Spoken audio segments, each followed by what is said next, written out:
Bonjour et bienvenue dans cette présentation Compte à vous. Nous allons vous montrer la différence de coût entre une voiture électrique et thermique et accessoirement avec un véhicule CTTE, c'est-à-dire où la TVA est récupérable.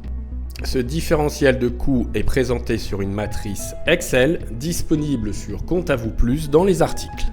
Nous partons sur l'hypothèse d'un prix d'achat hors taxe de 44 500 €. Premier rappel et pas des moindres, sur les véhicules CTTE, la TVA est récupérable. Attention, il ne dispose aussi que de 2 places assises. Notre deuxième choix, un véhicule 100% électrique. Attention, pour ce véhicule, la TVA n'est pas déductible. Par contre, nous pouvons amortir séparément la batterie du véhicule. Petit avantage pour le véhicule électrique, la carte grise est souvent gratuite. Troisième choix possible avec une petite voiture thermique très sympathique. La TVA n'est toujours pas récupérable pour ce type de voiture et la carte grise est malheureusement payante. Nous allons calculer maintenant la différence de coût par rapport à la déductibilité des amortissements. Attention, pour les véhicules électriques et classiques, une partie des amortissements est parfois non déductible, donc réintégrée fiscalement. Première différence pour les véhicules CTTE, nous avons déduit la TVA, donc la base amortissable est plus faible.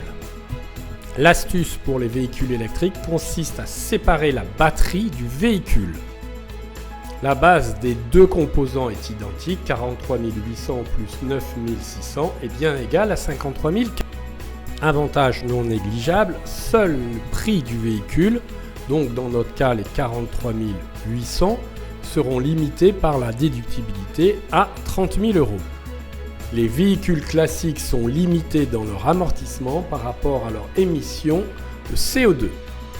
Dans notre cas, nous avons donc un amortissement non déductible pour la voiture électrique de 2 760 €, pour la voiture classique 8 700 € et pour le véhicule CTTT qui n'a pas de limite, nous n'allons rien réintégrer fiscalement. Nous obtenons donc un résultat comptable différent avec les trois types de véhicules. Cette différence provient de la taxe sur les véhicules de société que le véhicule thermique supporte. À partir de notre résultat comptable, nous allons réintégrer plusieurs éléments. C'est donc ici le calcul du résultat fiscal qui va déterminer notre impôt sur les sociétés. Sont donc réintroduits fiscalement pour notre calcul la TVS, les 3 900 €, et les amortissements non déductibles fiscalement. Nous constatons donc un impôt sur le revenu le plus faible pour la voiture CTTE. Attention, l'amortissement est plus faible car nous avons récupéré la TVA déjà. L'impôt sur les sociétés pour notre voiture électrique est plus faible car n'a pas supporté les 3 900 € de TVS et un amortissement limité à 30 000 € uniquement. Vous avez dans le tableau récapitulatif les majorations de coûts pour une année et pour 5 ans. Vous voyez donc que la voiture thermique coûte très cher. Merci d'avoir suivi cette formation.